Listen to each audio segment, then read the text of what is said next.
Bonsoir, bonsoir à tous. Merci de choisir France Télévisions pour ce grand débat consacré à Auxerre.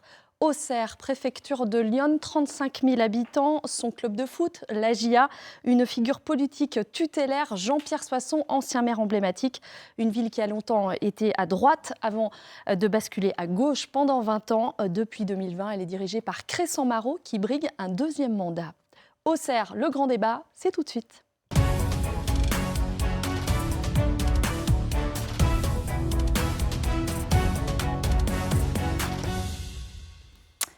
Et bonsoir. Bonsoir à tous. Merci d'être avec nous sur ce plateau. 5 candidats. Florence Loury, vous êtes tête de liste Les Écologistes, conseillère municipale d'opposition depuis 2020, candidate malheureuse aux dernières législatives.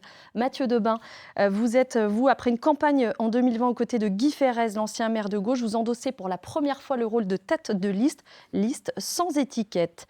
Pascal Blaise, candidat du Rassemblement national, vous êtes à la tête d'une liste baptisée Remettre Auxerre en ordre. Vous êtes par ailleurs conseiller régional. Adrien Provence, bonsoir. Vous êtes candidat sous la bannière de la France insoumise. C'est la première fois qu'LFI se lance dans la bataille des municipales à Auxerre. Et avec nous aussi, Mani Camfort, bonsoir. Vous dirigez une autre liste de gauche qui rassemble le PS, le PC et le PRG. Vous êtes conseiller municipal d'opposition et premier secrétaire fédéral PS dans Lyon. J'ajoute qu'il y a 2 autres candidats pour ces municipales à Auxerre. José Carrasco pour Lutte ouvrière et puis Crescent Marot, le maire sortant Horizon, qui a refusé de participer à ce débat et de s'y faire représenter. Avant de développer avec vous et d'évoquer l'attractivité de cette ville et de rentrer dans le détail de vos programmes, un point politique inévitable pour mieux vous connaître. Dans ce scrutin, vous l'avez compris, il y a 3 listes de gauche. Vous partez chacun de votre côté. Adrien Provence, vous préférez prendre le risque de ne pas gagner la ville plutôt que de vous associer ? On ne prend pas un risque de ne pas gagner la ville, on est là pour porter nos idées, notre programme qui a été construit avec les Auxerrois et ce n'est pas du tout un risque de perdre la ville. Donc on assume le fait d'avoir une liste seule. Voilà. Incroyable que les écologistes et les socialistes ne se mettent toujours pas d'accord ici à Auxerre, Florence Loury. Oui, il n'y a pas eu d'union parce qu'il n'y a pas eu d'accord, mais je le regrette. Nos partenaires ont refusé de participer à la primaire que j'avais proposée, qui aurait été une solution pour rester ensemble et désigner démocratiquement la tête de liste de l'Union de la gauche et des écologistes. Donc il n'y a pas d'union pour ce premier tour. Est-ce que je peux un peu développer ? Peut-être une réaction avec vous, Mani Camfort. Ce qui manque à la gauche, c'est quoi ? Un leader ? Vous voulez tous être le maire, en fait ? Non, nous avons fait une liste d'union avec toutes celles et ceux qui voulaient la faire. Vous avez cité le PS, le PC et le PRG. Je rajouterai Place Publique, Génération Écologie et l'Après. Donc nous sommes une liste d'union de la gauche et des écologistes avec toutes celles et ceux qui ont voulu la faire. 2 autres formations n'ont pas souhaité la faire. C'est leur droit, c'est la démocratie. En démocratie, chacun peut se présenter. Ils ne représentent qu'eux-mêmes. Il n'y a qu'une seule liste d'union de la gauche et des écologistes à Auxerre. C'est celle que je conduis. Tu ne peux pas dire ça, Mani, puisqu'il y a 3 listes. Une liste insoumise, une liste menée par une écologiste et une liste menée par un socialiste. D'union de la gauche et des écologistes. Et pourquoi ne pas vous associer ? Nous avons souhaité faire cette union. Pourquoi avoir refusé la primaire ? Le parti des écologistes voulait faire une primaire. Toutes les autres formations politiques n'étaient pas d'accord. Les écologistes ont choisi de faire leur primaire. C'est leur droit. Aucun regret ? Non, aucun regret quand on voit certaines déclarations et puis les objectifs qui sont pas forcément partagés. Nous, ce qu'on veut, c'est pas seulement une alternance pour changer la ville de majorité, mais on veut vraiment tout changer. Donc forcément, on ne partage pas forcément le même objectif pour y aller. Et puis non, je pense qu'on a le droit et on a le devoir d'écouter les Auxerrois qui nous ont portés pour porter une liste justement et un programme. Donc non, pas de regret. Comment vous vous situez, vous, Mathieu Debain, sur cet échiquier, ancien socialiste, ancien La République En Marche, vous êtes où maintenant ? Écoutez, moi, j'ai monté ce projet avec les Auxerrois. Je n'ai le soutien d'aucun parti politique. Mon seul parti, c'est Auxerre. J'ai donc construit mon projet en allant voir les Auxerrois. Ma liste représente les Auxerrois. Demain, si les Auxerrois me font confiance, je ne serai pas le maire d'un camp ou d'un clan. je serai le maire de tous les Auxerrois. Qui est votre adversaire ici sur ce plateau aujourd'hui, Monsieur Debain ? Écoutez, on est tous concurrents. Il y a un adversaire qui n'est pas présent, c'est Monsieur Marot. Je crois qu'il a un bilan et qu'il aurait été intéressant qu'il soit présent pour qu'on puisse en débattre. Une question à vous, Pascal Blaise. Le RN s'implante de plus en plus sur le territoire. On l'a vu aux dernières législatives, aux européennes, avec des scores importants, notamment à Auxerre. Pensez-vous détenir les clés du scrutin ? Alors, j'ai un avantage par rapport à tous mes concurrents, c'est que je suis le seul représentant de la droite dans toute sa diversité. Une droite gaulliste, souverainiste et patriote. Donc, Crescent Marot est étiqueté centriste, d'autres sont de gauche. Donc, pour moi, je dirais, toute la droite doit se rassembler autour de moi. Donc ça vous donne un avantage, c'est ce que vous dites ? Je pense que c'est intéressant, sachant que la dynamique, disons, du RN est assez intéressante, même dans l'Yonne. Est-ce que, on peut se le dire, est-ce que vous pensez déjà tous au deuxième tour ? Est-ce que les tractations ont déjà commencé ? Moi, je voulais ajouter quelque chose au niveau de mes adversaires. Mathieu Debain a expliqué que son adversaire était le maire. Moi, j'ai 2 adversaires pour cette campagne. C'est le RN, l'extrême droite, et le maire sortant, qui est plutôt d'une couleur bleu marine. Je ne suis pas d'accord pour dire que c'est un centriste quand on voit les politiques qu'il mène sur la ville d'Auxerre. Donc, pour ma part, j'ai un objectif pour ce premier tour, c'est d'arriver en tête de la gauche et de rassembler au deuxième tour. Parce que je l'ai déjà fait. En 2022, en 2023, j'étais la candidate NFP et je suis arrivée en tête. Nouveau Front Populaire. Je suis arrivée en tête au premier tour et au deuxième tour sur la ville d'Auxerre. Donc je suis dans une position qui permet de rassembler. Ma liste est une liste citoyenne avec des nuances de vert, des nuances de rouge et aussi beaucoup de violet. C'est une liste féministe et humaniste qui est amenée à rassembler au deuxième tour. Mani Camfort, sur les tractations du deuxième tour. Je voulais d'abord rappeler, parce que vous avez évoqué la situation avec 3 listes de gauche. Il y a 3 listes de gauche et il y a 3 listes de droite et d'extrême droite. Il faut aussi se le dire, parce que je vois bien qu'il y a une focale qui est mise sur la gauche. Il faut aussi regarder du côté de la droite et de l'extrême droite, parce que M. Blaise n'est pas le seul candidat de droite ou d'extrême droite, il y en a 2 autres. Maintenant, s'agissant du second tour, nous avons toujours dit, nous avons déploré la situation, du fait que la gauche soit divisée malheureusement. Maintenant, on ne va pas préempter le premier tour, on ne va pas priver les Auxerrois du premier tour. On fait campagne, et je pense que l'essentiel, c'est d'ailleurs ce qu'on propose aux Auxerroises et aux Auxerrois. Tout le reste est un peu du détail. C'est vraiment nos propositions. Faisons campagne et regardons ce qui se passe. On fait campagne et on n'a pas commencé à discuter, on n'y pense même pas ? Moi, vous savez, ça fait plus de 25 ans que je suis kinésithérapeute à l'EG Auxerre. Je suis des sportifs de haut niveau et chaque week-end, je suis sur le terrain et je n'ai jamais vu qu'on jouait la deuxième mi-temps avant la première. Donc, je vais jouer à fond la première mi-temps et vous nous inviterez pour discuter de la deuxième, mais je pense, si je en crois les Auxerrois, que ma liste sera en position de pouvoir remporter dans 15 jours les élections sur Auxerre. Alors, on va parler plutôt de vos idées. Nous avons choisi de vous entendre aujourd'hui sur la question de l'attractivité. On va rentrer dans le cœur de vos programmes.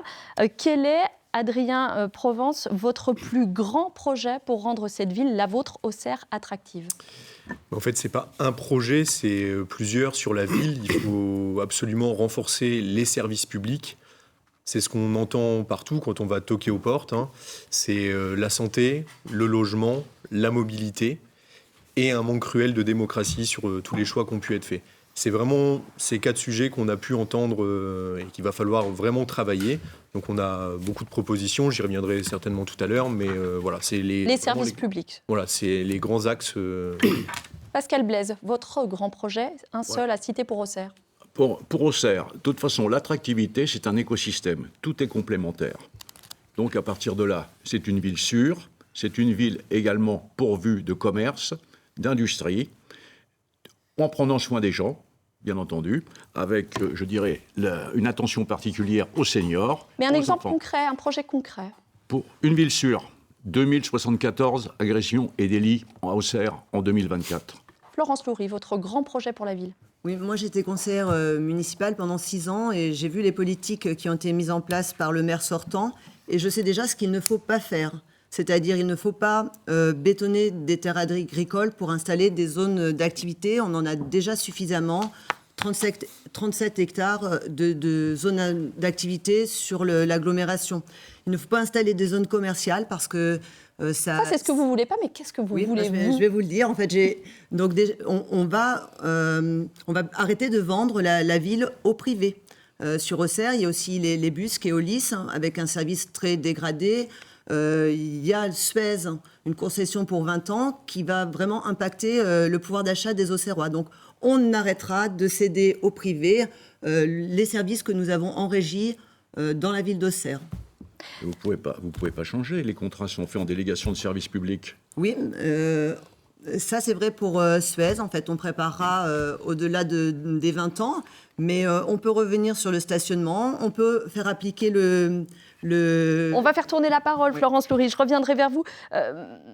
Mathieu Debain, j'avais envie de vous entendre sur le taux de chômage à Auxerre qui reste vraiment supérieur à la moyenne nationale, environ 11%.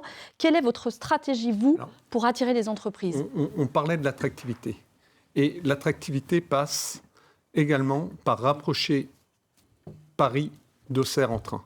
Et ça, c'est un travail à faire avec la région en étant très ferme. C'est une volonté politique. Il est tout à fait possible d'être en moins d'1h30 d'Auxerre en train à Paris. Deux trains le matin qui permettent d'arriver avant 10h sur Paris et 2 trains le soir pour revenir à Auxerre. Et là, on transforme notre territoire. Et on peut convaincre la SNCF de le faire. En réalité, c'est de l'investissement de la région. Depuis 20 ans, on entend parler d'électrification de la ligne entre Auxerre et La Roche-Migène. Et faut le faire, ou l'hydrogène. Et puis, il faut après qu'il y ait un train direct le matin, 1 ou 2 trains directs le matin et 1 ou 2 trains directs le soir pour revenir. Et ça transforme parce qu'on a une ville qui peut attirer des personnes. On a une ville à la campagne, on a une ville avec un environnement agréable, on a une offre culturelle, sportive. Et avec le télétravail, on attire de nouvelles personnes. Avant de répondre à Mathieu Debain, j'ai une question à lui poser. La région avait estimé justement l'électrification de La Roche-Migène Auxerre, c'était à faire par l'État. À combien s'élevait cette estimation ? Parce que clairement, quand on parle là d'argent public, clairement, la région a peut-être un billet à mettre, mais l'État aussi et la ville d'Auxerre aussi. Donc quand on parle d'argent, il faut savoir aussi de quoi on parle. Alors, je sais que la région, chaque année, investit un petit peu moins de 400 millions d'euros pour les TER. Il faut, si l'électrification, et ça a été pendant longtemps le cas, on nous disait c'est trop cher, mais alors il faut passer à l'hydrogène, on nous promet l'hydrogène depuis 7 ans, il faut que ces trains arrivent, si l'électrification n'est pas faisable, mais c'est une volonté, et je comprends parce que vous défendez en réalité un camp, vous défendez la région qui est socialiste, mais moi, encore une fois, je vais vous le dire, je ne suis pas un candidat d'un camp, je suis le candidat pour les Auxerrois. Je vous parle chiffre, ça me rappelle quelqu'un. Je vous parle chiffre et vous me parlez étiquette politique. Non, la région, laissez-moi finir. La région, je ne vous ai pas coupé la parole. La région avait estimé à 34 millions en 2016 l'électrification de la voie Migène-Auxerre. C'est l'État, sous le gouvernement d'Édouard Philippe et sous le président Emmanuel Macron que vous avez soutenu, et que vous soutenez encore puisque vous êtes macroniste, qui a décidé de supprimer l'électrification de la ligne Migène-Auxerre. Maintenant, dans votre monde imaginaire, effectivement, on peut mettre Auxerre à moins d'1h30 de Paris en redessinant la voie, donc en modifiant en partie le tracé de la voie, et en supprimant un certain nombre d'arrêts à Migène, à Joigny. Je voudrais qu'on entende, s'il vous plaît, Adrien Provence. Laissez-moi 2 secondes finir. Vous proposez ça, donc ce qui va coûter des centaines de millions d'euros, et tout en promettant de ne pas toucher au taux d'impôt. À un moment, il faut savoir aussi de quoi on parle. Il faut se rappeler, mais vous n'étiez pas à Auxerre, vous êtes arrivé à Auxerre il n'y a que 6 ans. Non, il y a une quinzaine d'années, nous étions en 1h36 à Paris. Donc nous n'étions pas si loin. Et c'est une volonté vraiment de vos amis à la région de développer notre territoire. Nous sommes les plus proches sur la carte de Paris et les plus loin. Je vous propose, s'il vous plaît, messieurs, on va faire tourner la parole à Adrien Provence. Qu'est-ce que vous faites pour attirer les entreprises et sur quelle filière vous souhaitez miser ? Mais en fait, c'est simple, les entreprises, elles demandent ce qu'on propose. Pour qu'il y ait des entreprises qui s'implantent, il faut du logement, il faut des places en crèche, il faut tous les services publics qui permettent d'attirer des travailleurs et donc des entreprises. Les TPE, les PME, c'est un système qui est local, qui vend localement. Donc forcément, elles ont besoin de services publics autour d'elles pour pouvoir s'implanter. Sur quelle filière d'avenir vous misez, vous ? L'écologie. Parce qu'il va y avoir une rénovation à faire sur la ville, notamment des bâtiments, donc ça va ouvrir vraiment des voies. Pascal Bies. Oui, alors un domaine que je connais bien, c'est le ferroviaire. Et donc, Vous êtes à la région. Oui. Alors donc, en plus en commission 4, donc je ne voudrais pas, disons, être discourtois avec le concurrent Mathieu Debain, mais le train volant n'existe pas. Que l'on tourne à l'hydrogène, que l'on tourne au thermique ou que l'on tourne à l'électrique, la vitesse est limitée par les voies. Oui. Voilà. Donc à L'arrêt, partir la de là, Roche-Migène vous faites la mathématique suivante, distance de Paris, vitesse imposée, c'est des règles.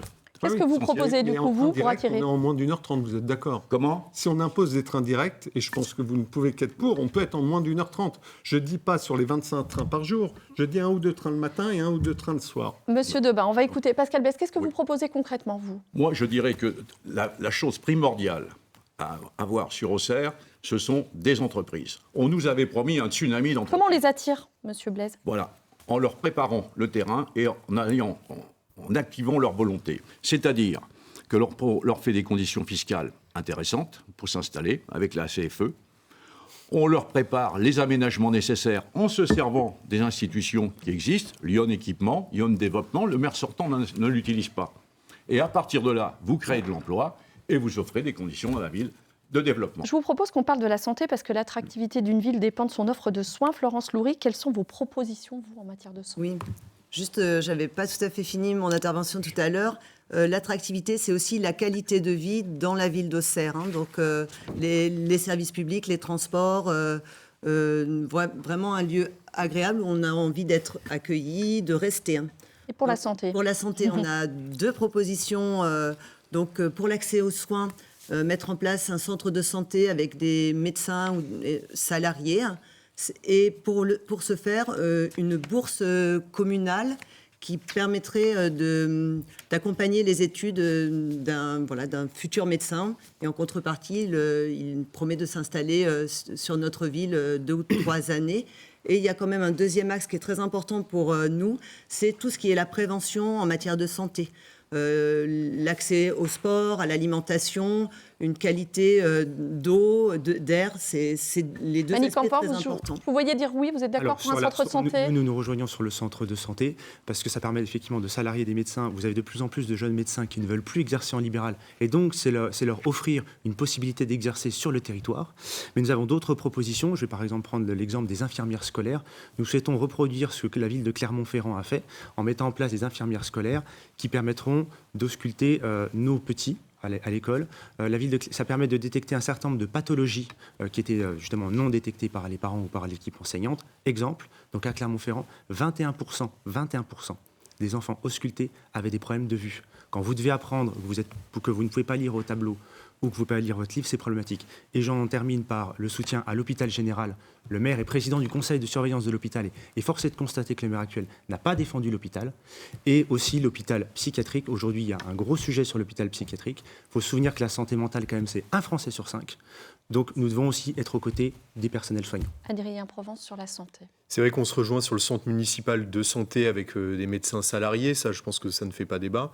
Pour ce qui est vraiment de lutter contre les fermetures de services, c'est vrai qu'à Auxerre on s'est vu contacter justement aux urgences et par le CHS, parce que là à l'heure actuelle on est dans une situation qui est critique. Et cette situation critique, nous avons le devoir de lutter pour. D'ailleurs, on se sent bien seul quand on est sur les lieux de lutte, parce qu'on se sent bien seul aux côtés des salariés. Et il faut absolument, être aux côtés d'eux, mais pas seulement. C'est ce qu'on dit toujours, c'est mettre en place cette révolution citoyenne avec la population pour justement engager et tordre le bras à ces coupes. Voilà. Pascal Blaise, un centre de santé, vous, ils sont tous d'accord, vous aussi? Comment? Évidemment, mais pour avoir beaucoup œuvré, je dirais, dans la mutualité française et au CPTS de Lyon, tout le monde souhaite la même chose. Donc, il est convient d'abord d'identifier les médecins, de les encourager à rester sur Lyon, Auxerre en particulier, avec et une comment bourse. Vous allez faire pour les identifier? Eh bien, on les prend directement à la sortie, je dirais, de leur examen de médecine, en première année, à l'issue de la première année, et vous leur financez les études. C'est aussi simple que ça, c'est la seule solution. Sinon, ne vous les retenez pas. Mathieu Debain, très vite. Alors, c'est une question importante. C'est la première préoccupation des Auxerrois, la désertification médicale. Il n'y a malheureusement pas de solution miracle, mais il faut mettre beaucoup d'énergie pour trouver des solutions. Et je vais comme il faut que je sois très rapide, je vais vous amener qu'une seule solution concrète que je propose. On a la chance d'avoir une première année de médecine sur Auxerre actuellement. Nous financerons une prépa privée pour leur permettre d'avoir plus de chances d'avoir leur concours.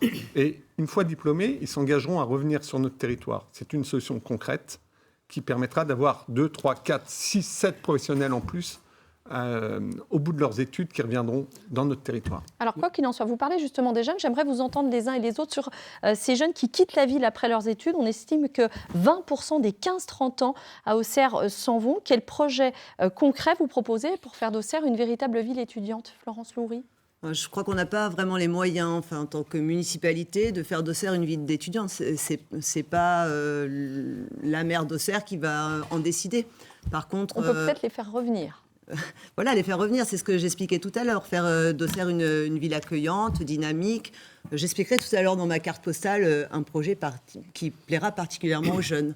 Maintenant, notre ville, c'est aussi une ville où il y a 30% des habitants qui ont plus de 60 ans. Donc, j'ai des propositions aussi pour la ville d'Auxerre par rapport aux personnes qui vieillissent et de façon à ce qu'elles soient le plus autonomes possible et le plus investies dans la vie de la cité.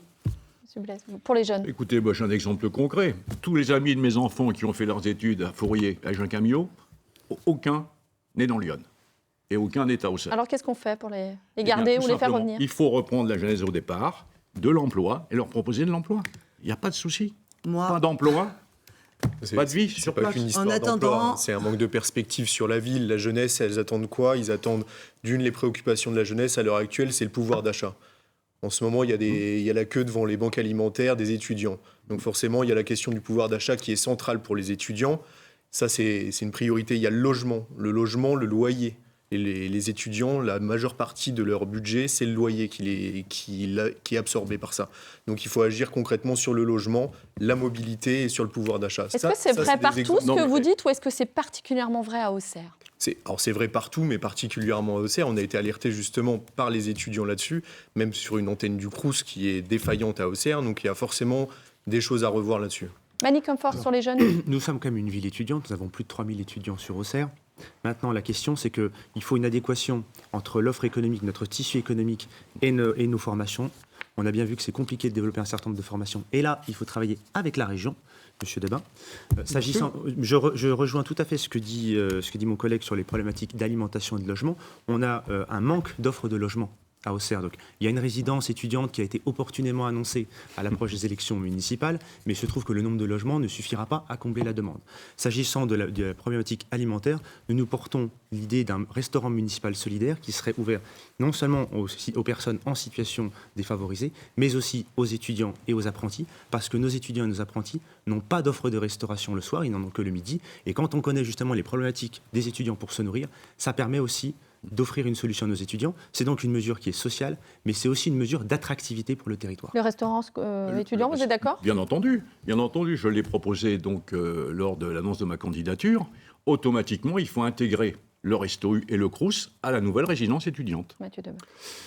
Monsieur Comfort a raison, nous avons 3300 étudiants sur Auxerre. Et on ne le sait pas, on les voit peu parce qu'ils ne sont pas regroupés en un seul endroit. Il faut travailler avec eux pour faire vivre une vie étudiante à ces jeunes.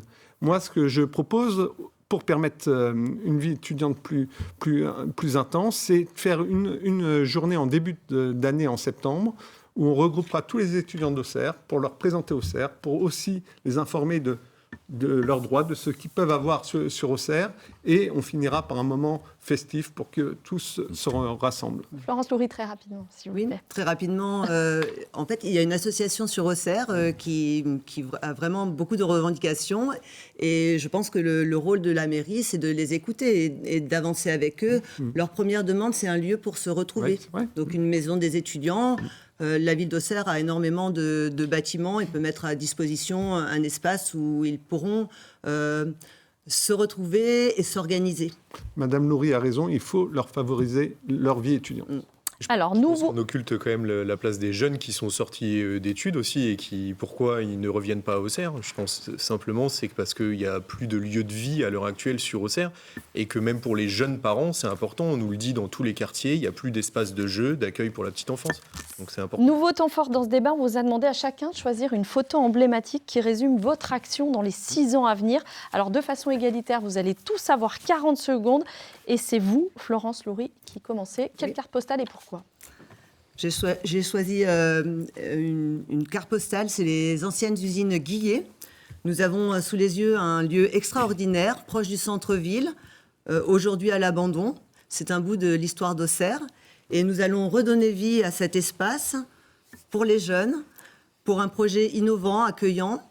Nous pouvons y proposer plusieurs activités, une ressourcerie pour des achats de seconde main, des ateliers de réparation, du vélo ou des objets, des espaces pour les artistes, une cantine associative, des espaces de loisirs, du coworking. Les entrepreneurs, les associations, les habitants pourront développer leurs projets. Et merci Florence Loury. Manicamp, c'est à vous. Quelle image et pourquoi ? Alors j'ai pris l'image de la plus belle vue d'Auxerre, sur la rive droite de l'Yonne, dans le quartier Saint-Gervais-Brazza. Finalement, cet endroit, il est un peu à l'image d'Auxerre, abandonné par l'équipe actuelle. Cet endroit se situe à l'embouchure du canal du Nivernais, qui est le deuxième canal en termes de fréquentation derrière le canal du Midi, on a tendance à l'oublier, donc avec un gros flux touristique pour le tourisme fluvial. Nous voulons réaménager le port d'Auxerre, nous voulons enfin faire sortir ce projet, cette arlésienne, et y adosser un projet de plage, aussi bien pour les touristes que pour les habitants. Aujourd'hui, il faut se souvenir que 40% des Auxerrois ne partent pas en vacances. Pour nos jeunes, pour les familles, nous devons créer cet espace de divertissement. Joigny a eu sa plage, Nevers a eu sa plage, pourquoi Auxerre n'aurait-elle pas sa plage ? Merci beaucoup. Pascal Blaise, c'est à vous. Vous allez nous expliquer quelle image vous avez choisie et pour nous dire quoi. Voilà. Donc j'ai choisi l'entrée de la rue de Paris rénovée, parce qu'une entrée de ville, c'est la première image que l'on donne. En quelques secondes, elles disent si la ville est accueillante, elle est vivante ou elle est soignée. Les embellir, c'est important. Installer des bancs, créer des espaces partagés, aménager des lieux où l'on peut s'arrêter quelques minutes. Une entrée de ville, ça ne peut pas être seulement un lieu de passage, mais c'est déjà une invitation. Une invitation à visiter, à découvrir, à revenir et à rester. Nous savons que notre ville d'Auxerre a de magnifiques atouts. Ma responsabilité, si j'ai l'honneur d'être maire, sera de les mettre en valeur pour que chacun ait envie de venir et pour que les Auxerrois soient encore plus fiers de leur ville. Merci beaucoup Adrien Provence. Qu'est-ce que vous ferez vous si vous êtes maire ? Expliquez-nous. Moi, j'ai choisi une représentation des 4 écoles Courbet et Renoir. Parce que l'éducation, c'est vraiment quelque chose qui me porte et qui porte pour les Auxerrois, qui a été longuement délaissé par plusieurs municipalités. On a vu beaucoup de fermetures d'écoles et il y en a à venir. Donc avec la fermeture, puisque c'est une fusion d'écoles à la ZUP d'Auxerre, puis aux Mignottes à rive droite, il y a eu les Brichères il n'y a pas longtemps, qui ont été soutenus par pas mal de candidats qui sont autour de cette table. Donc pour le coup, nous on luttera et on améliorera la vie des enfants et de leurs parents, puisque ça leur permettra d'apprendre dans des conditions sereines. Voilà. Merci beaucoup Adrien Provence. Vous avez terminé un petit peu à votre temps. Oui. Je me tourne vers vous Mathieu Debin. Vous avez choisi une photo, vous allez nous expliquer laquelle ? Les priorités des Auxerrois sont la santé et la sécurité. Pour la sécurité, nous doublerons les effectifs de la police municipale. Nous créerons une brigade de médiateurs et nous remettrons la lumière dans tous les quartiers de la nuit sur Auxerre. Pour la santé, comme je vous disais tout à l'heure, il n'y a pas de solution miracle, mais nous devons trouver des solutions concrètes et innovantes. Je vais parvenir sur la solution de la prépa que l'on financera. Nous accueillerons également les internes en collaboration avec les facultés parisiennes. Nous en accueillerons plus et mieux pour leur donner envie de venir s'installer sur Auxerre. C'est ça nos priorités, se battre pour les Auxerrois et les Auxerroises, pour leur santé et leur sécurité. Merci à tous les 5 de nous avoir expliqué ce projet qui vous tient à cœur pour les 6 prochaines années. Voilà pour cette première partie de débat.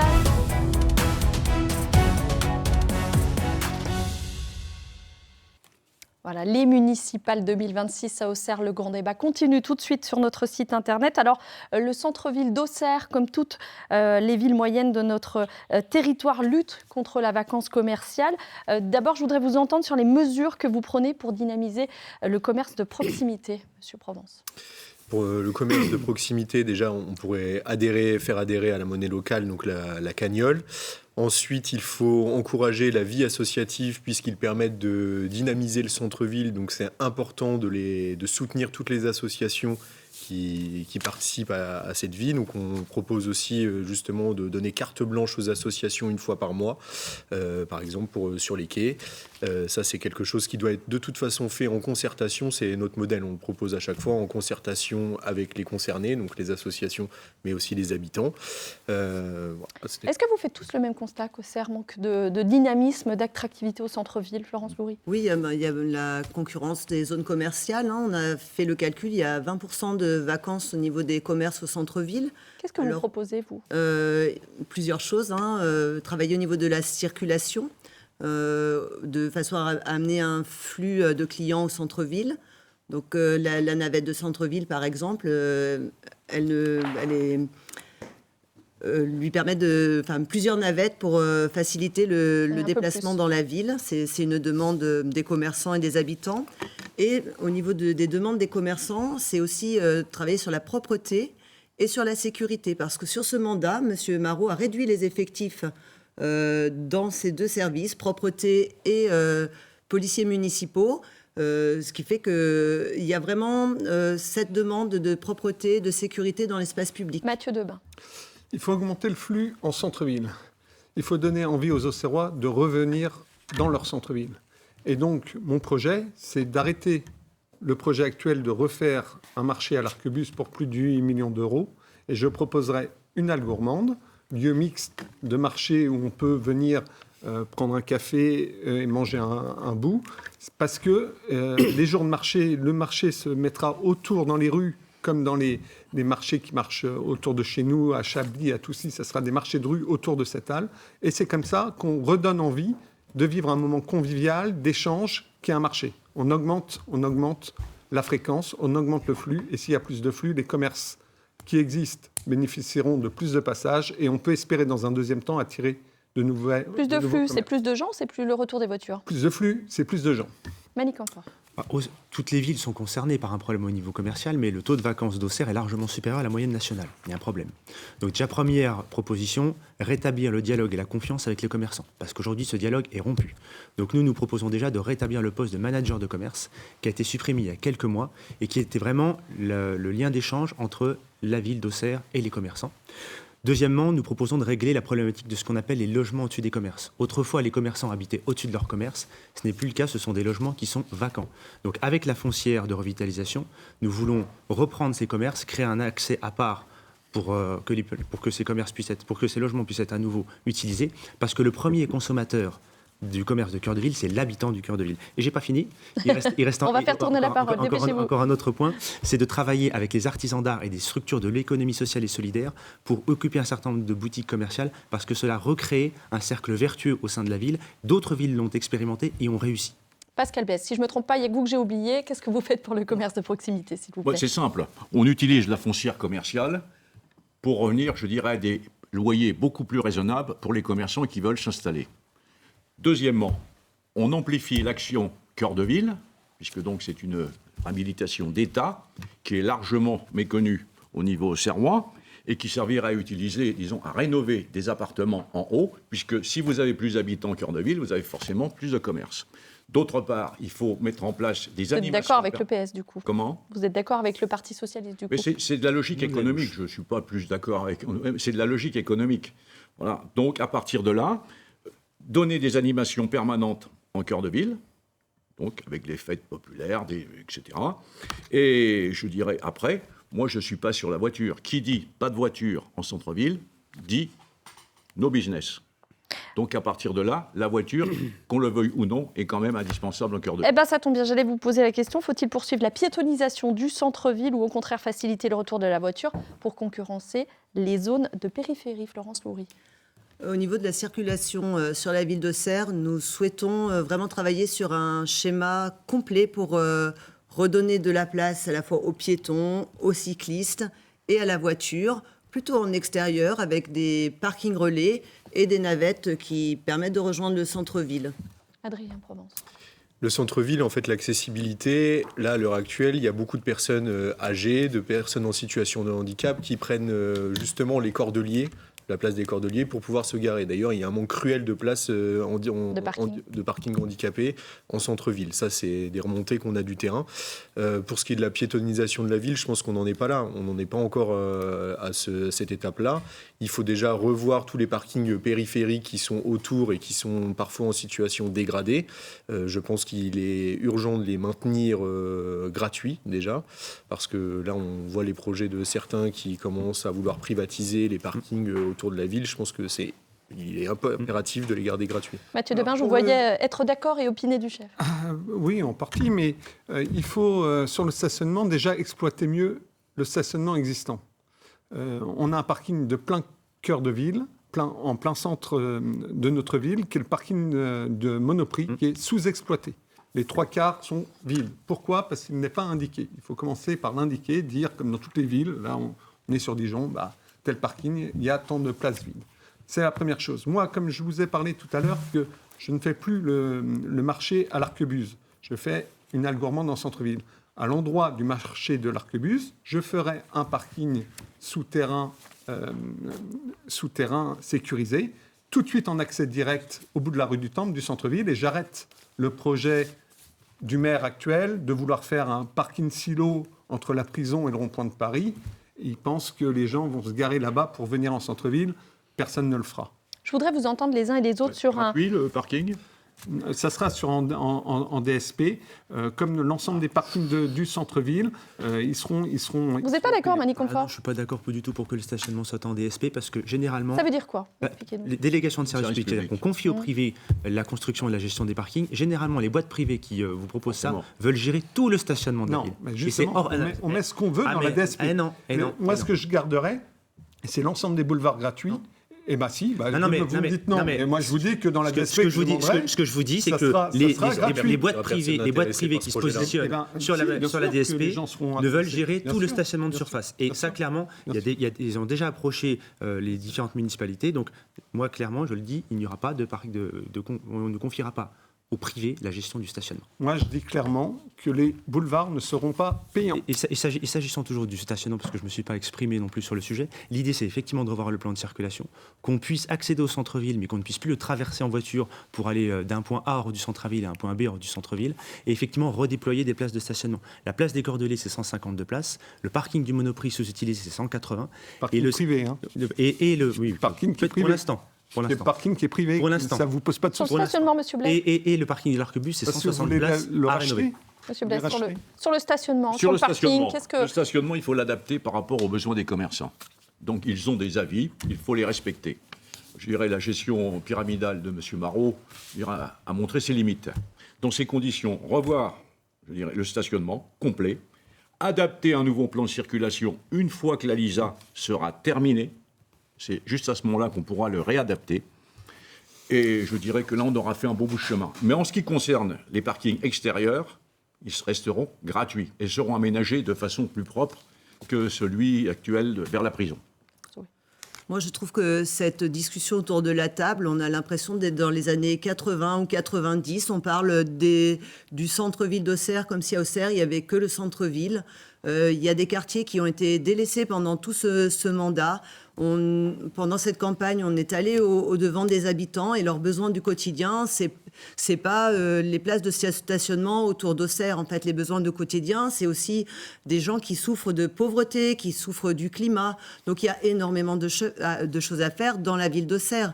Des îlots de fraîcheur, un accès à un prix raisonnable à une alimentation de qualité, des espaces sportifs. Et il faut penser avec les habitants pour tous les quartiers, pas que pour le centre-ville et pour l'accès au commerce de centre-ville. Je voudrais vous... Question. Oui, mais je pense qu'en fait, comme il reste assez peu de temps dans ce débat, je ne veux pas qu'on oublie tous les habitants de la ville, des différents quartiers. Moi, je voudrais qu'on vous entende quand même maintenant sur un autre site emblématique de la ville, c'est les silos du Bâtardot, le projet d'un écoquartier lancé par le maire. Si vous êtes élu, vous faites quoi? Vous continuez, vous arrêtez, vous modifiez? Je veux vous entendre les uns après les autres. Mani Confort. Continuer, mais différemment. Parce qu'aujourd'hui, on voit bien que le projet du maire, c'est de faire un quartier qui est replié sur lui-même. On est en train de faire de la rénovation urbaine dans les Hauts-d'Auxerre, et là où je rejoins Florence Loury, c'est qu'il ne faut pas oublier le reste de la ville, parce qu'à un moment, on a fait des quartiers repliés sur eux-mêmes. Donc clairement, ce n'est pas adapté. Et honnêtement, faire un data center ou un spa dans les silos qui restent, ce n'est pas non plus des activités adaptées. L'idée, c'est d'avoir un habitat mixte et un quartier qui est ouvert sur le reste de la ville. Très vite, c'est bientôt la fin de l'émission. Mathieu Debin, qu'est-ce que vous faites? Le maire actuel fait rêver les Auxerrois. Malheureusement, ce quartier, comme il est proposé, ne verra pas le jour. Moi, ce que je veux, c'est un réel quartier dans les 5, 10, 15 ans à venir, un quartier humain. Et M. Camfort a raison sur les silos. Moi, je peux rajouter, le maire propose de mettre un deuxième cinéma, et on sait très bien que ça condamnerait celui qu'on a, de remettre des commerces dans la halle. Et alors là, à quelques centaines de mètres du centre-ville, c'est une catastrophe pour nos commerces de centre-ville. Adrien Provence. Nous, on l'a dit déjà, ce quartier il doit être populaire, donc il va falloir recréer des logements. C'est une des priorités pour les Auxerrois. Donc je rejoins parfaitement les autres propositions des candidats, faire un data center, de faire un hôtel de luxe, etc. Pour nous, ça ne nous intéresse pas du tout. Ce qui nous intéresse, c'est les priorités des Auxerrois. Pascal Blaise. Bon, écoutez, je vais faire très simple. La ville d'Auxerre, c'est 35 000 habitants. Un pouvoir d'achat, je dirais, tout à fait en dessous de la moyenne nationale. Donc, faire rêver les gens, comme on les fait là, par rapport à un projet pharaonique digne d'une métropole, ce n'est pas raisonnable. Alors, c'est l'illusionniste du maire sortant. Le maire sortant est un illusionniste, un magicien. Mais par contre, encourager l'accession sociale à la propriété, ça, c'est notre base. Florence Loury. Oui, je ne suis pas du tout d'accord sur le projet du maire, de faire une ville dans la ville en vidant le centre-ville de ses commerces. Sur ce quartier-là, effectivement, il faut du logement et je suis vraiment d'accord sur la recherche de logements à énergie positive, un écoquartier, ça c'est intéressant. Et bien sûr, le tiers-lieu que j'ai présenté tout à l'heure, un espace de rencontre et d'échange pour les habitants. On va passer et on va terminer cette émission avec ces questions flash, des questions d'actualité simples avec des réponses, s'il vous plaît, rapides. Je vous donne quelques secondes chacun. On va commencer avec la guerre des poubelles qui continue à Auxerre, sujet brûlant et polémique du dernier mandat. Alors, porte-à-porte ou point d'apport volontaire, Mani Confort. Nous mettrons fin à l'expérimentation du tout PAV, à cette politique du tout PAV. Et nous construirons avec les habitants des 29 communes de l'agglo et des différents quartiers d'Auxerre la solution la plus adaptée. Auxerre, c'est à la fois la communauté d'agglomération de l'Auxerrois, c'est un territoire mixte avec du très urbain et du très rural. Vous ne pouvez pas avoir une solution unique. Merci beaucoup Pascal Blaise. Je vous demande d'être plus rapide. Oui. Maintien du porte-à-porte, également, que ce soit pour les rouges ou pour les jaunes, et maintien des déchetteries avec la mise aux normes. Florence Loury. Oui, j'étais à l'initiative de la mobilisation sur la collecte des déchets pour la maintenir en porte-à-porte, donc non au PAV. Mathieu Debin. Maintien du porte-à-porte. Adrien Provence. Maintien du porte-à-porte, c'est une aberration écologique et démocratique, surtout à Auxerre. Alors, une opération Collège Mort était organisée dans plusieurs établissements de votre ville jeudi dernier. Est-ce qu'on maintient tous les collèges à Auxerre? Mathieu Debin. Alors, c'est une décision où le maire doit s'engager. Il faut garder nos collèges, mais c'est une décision qui va être prise par le conseil départemental. Vous avez quand même votre mot Bien sûr, il faut se battre pour conserver toutes nos écoles, toutes nos classes dans nos écoles et tous nos collèges, bien Florence évidemment. Loury. Oui, bien sûr, maintenir tous les collèges. Je suis enseignante et c'est très important d'avoir des petits établissements. Adrien Provence. On a déjà subi la fermeture de Bienvenue Martin, donc il est impérieux de garder tous nos établissements à Auxerre. J'étais à l'opération Collège Mort, effectivement maintien des collèges auprès du département. Comme l'a dit Adrien Provence, la fermeture de Bienvenue Martin a été une catastrophe pour le territoire et pour le quartier concerné. On en peut encore les pots cassés aujourd'hui. Pascal Blaise. Maintien des collèges dans l'état actuel, et je dirais avec des classes avec beaucoup moins d'élèves pour la qualité de l'enseignement. Vous voilà tous d'accord. C'est l'événement, le sportif le plus populaire en France. 45 ans que le Tour de France n'est pas passé par Auxerre. Est-ce que vous êtes prêt à payer pour qu'il revienne, Florence Loury? Pas vraiment. En fait, on n'a pas parlé de climat. Et je trouve que... Bon, je suis pour qu'on accueille des événements sportifs dans la ville d'Auxerre. C'est important, on en parlait tout à l'heure, pour l'attractivité. Le Tour de France, je ne sais pas, c'est pas un modèle... ça serait bien de le réinventer, je pense. Mani Confort. Les retombées économiques du Tour de France sont assez faibles sur les territoires où il passe, au regard de la somme qu'on y met. Donc si le Tour de France veut bien venir quasiment gratuitement, pourquoi pas, mais si c'est pour y mettre un gros chèque et pas récupérer la mise en retombée économique, je ne suis pas sûr que ce soit indispensable. On l'a compris, c'est plutôt non, Adrien Provence. C'est un événement extrêmement populaire mondial, pour le coup, mais c'est vrai que si la contrepartie est trop élevée, je pense que ce n'est pas une priorité pour les Auxerrois. Pascal Blaise, Tour de France à Auxerre ou pas? Oui, j'y suis favorable. C'est un événement populaire. Bon, il conviendra de négocier les prix pour qu'il puisse s'arrêter. Ça se va être dur de négocie pas. négocier, ça va être Ça dur se de négocie négocier pas. avec le Tour de France. Mathieu Desbains, pour finir. Nous sommes une ville sportive Nevers a bien reconnue réussi. par le sport. Non, il a mis un gros chèque. Après, pour répondre réellement oui ou non à votre question, il faudrait que je connaisse le coût pour faire venir le Tour de France. Et je n'ai pas le coût. Donc c'est oui, mais c'est 100 000 euros à peu près pour une ville. C'est jeu de mots Pour voir les retombées économiques. Et oui également. et non. C'est beaucoup d'argent, 100 000 euros.